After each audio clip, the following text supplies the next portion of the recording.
नमस्कार। पूरा मीडिया इस बात को लेकर लगा हुआ है कि यह प्रधानमंत्री नरेंद्र मोदी की लहर है। यकीनन अगर गुजरात में 150 से ज्यादा सीटें मिल रही हैं तो यह लहर है, क्योंकि 1985 का माधव सिंह सोलंकी का 149 सीटों का रिकॉर्ड टूट गया है।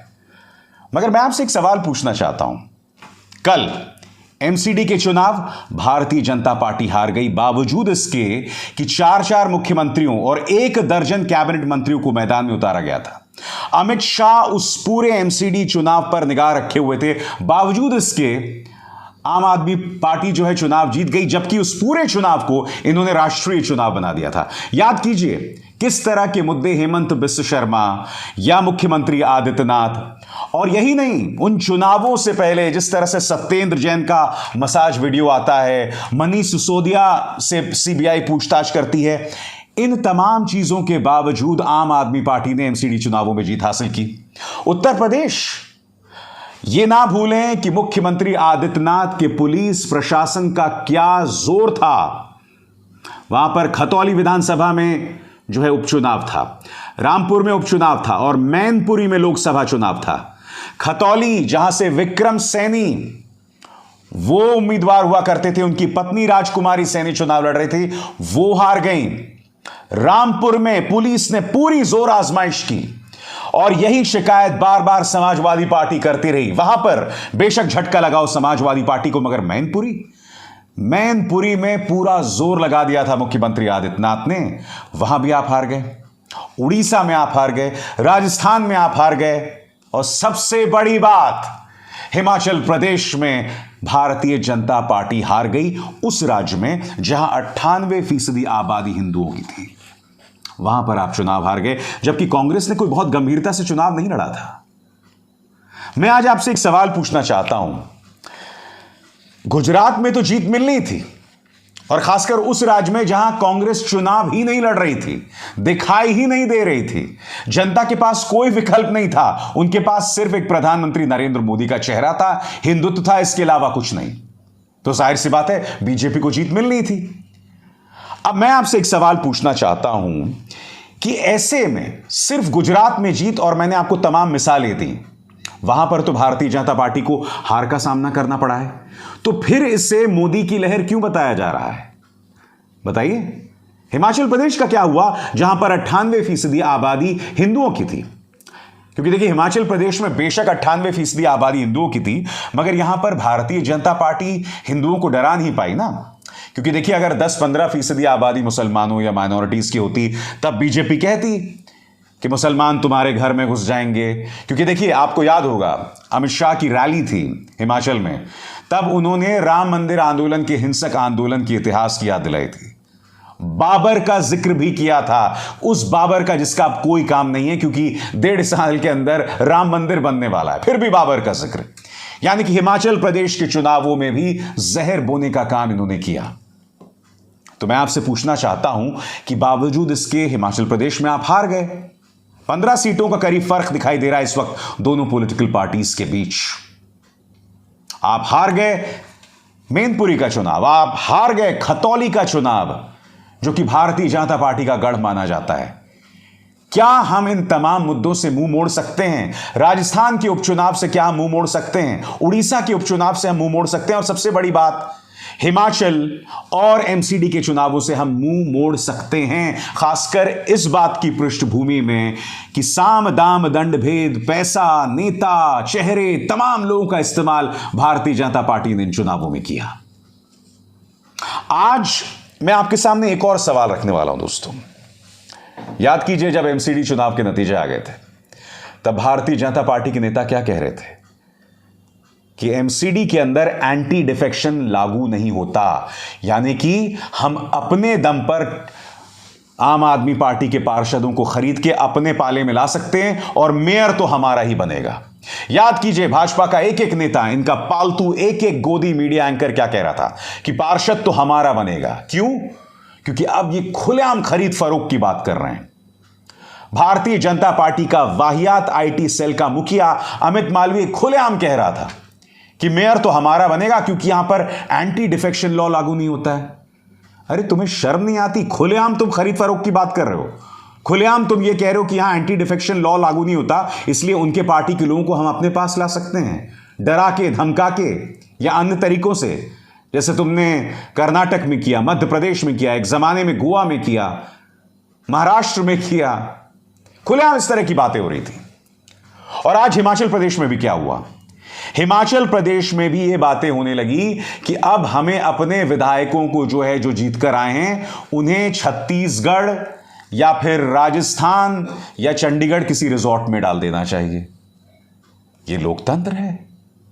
आप बताइए, किसी भी सूरत में लोकतंत्र दिखाई देता है? ये मजाक चल रहा है।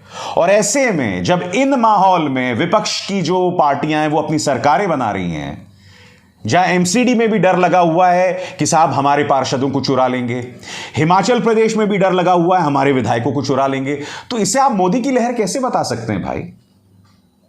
ये लोकतंत्र छलावा है और इसके अलावा कुछ नहीं। एमसीडी और हिमाचल प्रदेश के जो नतीजे हैं वो आईना दिखा रहे हैं, इस समाज को आईना दिखा रहे हैं, भारतीय जनता पार्टी को, जो एक लोकतांत्रिक पार्टी होने का दावा करती है, जो अपने आप में कितनी अजीबोगरीब, कितनी वाहियात बात है दोस्तों। आज हमारे जहन में कई सवाल हैं, 2 सवाल हैं जिनका खासतौर पर मैं जवाब देना चाहता हूं। पहला सवाल, हिमाचल प्रदेश में भारतीय जनता पार्टी की हार और कांग्रेस की जीत की वजह क्या है? तो सीधा सा जवाब, हिमाचल प्रदेश में कांग्रेस जीती अपने उम्मीदवारों की जुझारू लड़ाई से, जिस पैशन से, जिस डेडिकेशन से कांग्रेस के उम्मीदवारों ने लड़ाई लड़ी। क्योंकि देखिए, जिम्मा किसे दिया गया था? राजीव शुक्ला को। राजीव शुक्ला ने बहुत ही ढीला काम किया। कुछ लोग तो यह भी कह रहे थे कि वो जानबूझ के ढीला काम कर रहे हैं क्योंकि वो चाहते थे कि बीसीसीआई में क्रिकेट के जो उनके दोस्त हैं अनुराग ठाकुर, उन्हें नुकसान ना हो। तो हिमाचल प्रदेश में राजीव शुक्ला के बावजूद वो जीत गए। तो पहला श्रेय तो वहां के पार्टी के उम्मीदवारों को जाता है जिन्होंने लोकल मुद्दों को भुनाकर लड़ाई लड़ी। प्रियंका गांधी ने आधा दर्जन चुनावी सभाएं की और इस वक्त कई कांग्रेस के नेता उन्हें श्रेय देना चाहेंगे। मैं उस श्रेय से कुछ अलग नहीं लेना चाहता, मगर मैं आपसे एक सवाल पूछना चाहता हूं। प्रियंका गांधी वाड्रा ने सिर्फ 5 या 6 रैलीज क्यों की? आपको ज्यादा रैलीज करनी चाहिए थी, आपको रोड शोज करने चाहिए थे, लगातार करना चाहिए था, क्योंकि हिमाचल प्रदेश में तो मौसम भी इतना अच्छा है। ऐसा उन्होंने क्यों नहीं किया? सिर्फ 5 रैलियां। क्योंकि देखिए, प्रियंका जब भी लोगों से मिलती थी तो लोगों में उन्हें देखकर एक उत्सुकता थी, एक व्याकुलता थी, एक क्यूरियोसिटी थी। तो कांग्रेस को उसे भुनाना चाहिए था, जो उन्होंने नहीं किया। प्रियंका गांधी गई, उनका असर पड़ा होगा, मगर उस पैमाने पर नहीं। क्योंकि देखिए, अगर राहुल गांधी वहां होते, प्रियंका गांधी वहां होती, राजीव शुक्ला अगर शुरू से ही अपनी टीम से काम करवा रहे होते, तो यकीन मानिए भारतीय जनता पार्टी 20 सीटों तक नहीं पहुंचती। मगर जीत गए। मगर अब भी उनके जहन में डर है और आने वाले 6 महीने बहुत अहम होने वाले हैं। क्योंकि मैं दावे के साथ कह सकता हूं कि कांग्रेस के नेताओं की जो आदत होती है ना, आने वाले दिनों में कोई पार्टी का नेता नाराज हो जाएगा, वो कुछ विधायकों को लेकर कहीं और चला जाएगा, जैसे कि मध्य प्रदेश में हुआ, जैसा कि राजस्थान में होते होते रह गया। तो मुझे डर यही हिमाचल को लेकर है और वहां पर फिर से खेला ना हो जाए। मगर जैसे मैंने कहा ना, यह अपने आप में कितनी शर्मनाक बात है कि हिमाचल प्रदेश में जीत के बावजूद कांग्रेस के मन में डर लगा हुआ है कि कहीं उनके विधायकों को चुराना लिया जाए, उठाना लिया जाए। वही हाल एमसीडी के चुनाव और उनके नतीजों को लेकर है। कितने शर्म की बात है। अब मैं जानता हूं आपके जहन में एक और सवाल होगा कि राहुल गांधी की भारत जोड़ो यात्रा का क्या असर पड़ा? तो इसका सीधा सा जवाब है, इनमें से किसी राज्य से भी राहुल गांधी की भारत जोड़ो यात्रा नहीं गुजरी। तो जाहिर सी बात है, इस सवाल का यह सवाल ही नहीं पैदा होता कि उसका असर पड़ा या नहीं पड़ा। दूसरी बात, अगर तो मीडिया राहुल गांधी की भारत जोड़ो यात्रा को उसी अंदाज में दिखा रहा होता जैसे अन्ना आंदोलन को दिखाया था, या जिस तरह से मीडिया ने जेपी आंदोलन को तवज्जो दी थी, तब हम ये कह सकते थे कि गुजरात पे, हिमाचल पर इसका असर पड़ा या नहीं पड़ा। राहुल गांधी की भारत जोड़ो यात्रा को दिखाया ही नहीं गया। तो आप मुझे बताइए ना, जिस यात्रा को दिखाया ही नहीं गया उसका भैया क्या असर पड़ेगा? अब एक नसीहत राहुल गांधी के लिए, आपकी यात्रा का क्या नाम है? भारत जोड़ो यात्रा। अब मुझे एक बात बताइए, भारत को जोड़ने के सबसे दो बड़े प्रतीक कौन है? कौन है बताइए, सबसे दो प्रतीक बताइए कमेंट सेक्शन में। आपके हिसाब से भारत जोड़ो ये जो शब्दावली है, जैसे ये चीज आपके सामने आती है तो कौन से दो लोग आपके जहन में आते हैं? मैं इसका जवाब देता हूं, महात्मा गांधी और सरदार पटेल। महात्मा गांधी जिन्होंने हिंदुओं, मुसलमानों, तमाम जातियों, धर्मों की एकता की वकालत की, और सरदार पटेल जिन्होंने बतौर गृह मंत्री पूरे देश को जोड़ा। क्योंकि आप जानते हैं भारत कई हिस्सों, कई किंगडम्स में बसा हुआ था, बटा हुआ था। सरदार पटेल इन सबको एक साथ लेकर आए, चाहे हैदराबाद हो, चाहे गीर हो, तमाम जो छोटी छोटी अपने घराने थे, राज्य थे, उन्हें वो भारत के अंतर्गत लेकर आए। तो भारत जोड़ो की ये दो सबसे बड़े प्रतीक है। इसलिए राहुल गांधी से मेरा एक सवाल, क्या आप गुजरात के अंदर पोरबंदर से लेकर राजकोट या पोरबंदर से लेकर अहमदाबाद तक भारत जोड़ो यात्रा नहीं कर सकते थे जब गुजरात में चुनाव चल रहे थे? देखिए, मैं जानता हूं कांग्रेस के नेता कहेंगे नहीं नहीं नहीं नहीं, हमने तो कन्याकुमारी से शुरू की और वो हम श्रीनगर तक ले जाएंगे। ये बहुत ही वाहियात तर्क है। जब आप जानते हैं चुनाव हो रहे हैं, मैं जानता हूं राहुल गांधी कहते हैं इसका मकसद राजनीतिक नहीं है, नहीं, मगर हुआ क्या मैं आपको बताता हूं। कांग्रेस के तमाम नेताओं का ध्यान जो था वो भारत जोड़ो यात्रा की तरफ था, गुजरात की तरफ किसी का ध्यान नहीं था। आप बताइए ना, गुजरात में ना प्रियंका गांधी गई और राहुल गांधी गए तो 2 दिन के लिए गए। कल्पना कीजिए अगर राहुल गांधी ने पोरबंदर से राजकोट उसी दौरान भारत जोड़ो यात्रा की होती तो कांग्रेस का पूरा काडर ऊर्जा से भर जाता, एनर्जाइज्ड हो जाता, पूरे दम के साथ लड़ाई लड़ता, और उनका जो सोया हुआ सपोर्टर है, समर्थक है, वो जागरूक हो जाता, वो भी जमकर लड़ता। अब मेरे सवाल का जवाब दीजिए, अगर राहुल गांधी ने अपनी भारत जोड़ो यात्रा गुजरात से निकाली होती बिल्कुल उसी अंदाज में जैसे मैं आपको बता रहा हूं, तो इसका क्या असर पड़ा होता बताइए? मगर उन्होंने ऐसा नहीं किया। गुजरात को तो उन्होंने छुआ भी नहीं, बस 2 दिन के लिए आ गए थे बेमन से। रैली की भी तो कोई बहुत ऊर्जा नहीं थी उनके हाव भाव में। तो भारत जोड़ो यात्रा अच्छी बात है, कोई मना नहीं कर रहा है। मैंने इस जज्बे की तारीफ भी की और मैंने हर बार कहा है कि देखिए, भारत जोड़ो यात्रा हर गली हर कूचे में होनी चाहिए, और इस जिम्मेदारी राहुल गांधी पे नहीं, आप में और हम में होनी चाहिए। क्योंकि आप जानते हैं पिछले 8 सालों से किस तरह से धर्मों को डिमोनाइज किया जा रहा है, लोगों को जो है राक्षस के तौर पर पेश किया जा रहा है, ये तमाम चीजें थी। तो इसलिए बहुत जरूरी हो जाता है कि इसका एक राजनीतिक पहलू भी हो, और भारत जोड़ो यात्रा को कम से कम उस दौरान गुजरात से होकर गुजरना चाहिए था। नतीजों पर थोड़ा बहुत असर तो जरूर पड़ता, बीजेपी शायद फिर भी जीत जाती, मगर ये जो बुरी तरह से रौंद दिया गया है ना, करीब 155-157 सीटें जो मिल रही, कम से कम ये नहीं होता। ये हुआ।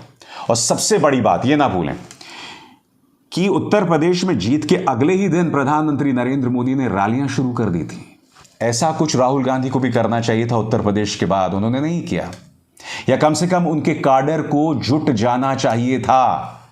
ये सब तमाम चीजें नहीं हुई, इससे मुंह नहीं मोड़ना है। क्योंकि ये ना भूलें, आपका मुकाबला एक ऐसे पॉलिटिकल पार्टी के साथ है जो साम दाम दंड भेद से जीतना जानती है। विपक्ष जीत भी जाए मगर कुछ महीनों बाद सरकार वही बनाते हैं। आपके सामने ढेरों मिसालें हैं। चाहे विपक्ष मिलकर गठजोड़ वाली सरकार बना लें, मगर ये लोग इतना परेशान करेंगे, इतना परेशान करेंगे कि कुछ दिनों बाद सरकार गिर जाएगी। और यही डर मेरा हिमाचल प्रदेश को लेकर है कि कुछ दिनों बाद वहां पर भी ये हो जाएगा। इसलिए लोकतंत्र मजाक हो गया है। तो एक तरफ तो भाजपा का सामदाम दंड भेद, ऊपर से उनके जहरीले नेता। याद कीजिए, हेमंत बिश्व शर्मा ने राहुल गांधी की तुलना सद्दाम हुसैन से की थी। गोधरा में जाके मुख्यमंत्री आदित्यनाथ ने रैली की थी, वहां पर बुलडोजर का इस्तेमाल किया गया था। तो इस तरह से उनके नेता आचरण करते हैं, बर्ताव करते हैं। आपके पास वैसे जहरीले नेता ही नहीं है, वैसे कट्टर नेता ही नहीं है। खैर, आपको उस राह पर चलना भी नहीं चाहिए, यानी कि विपक्ष को, चाहे वो आम आदमी पार्टी हो चाहे कांग्रेस हो, उन्हें उस जहरीली राह पर चलना ही नहीं चाहिए।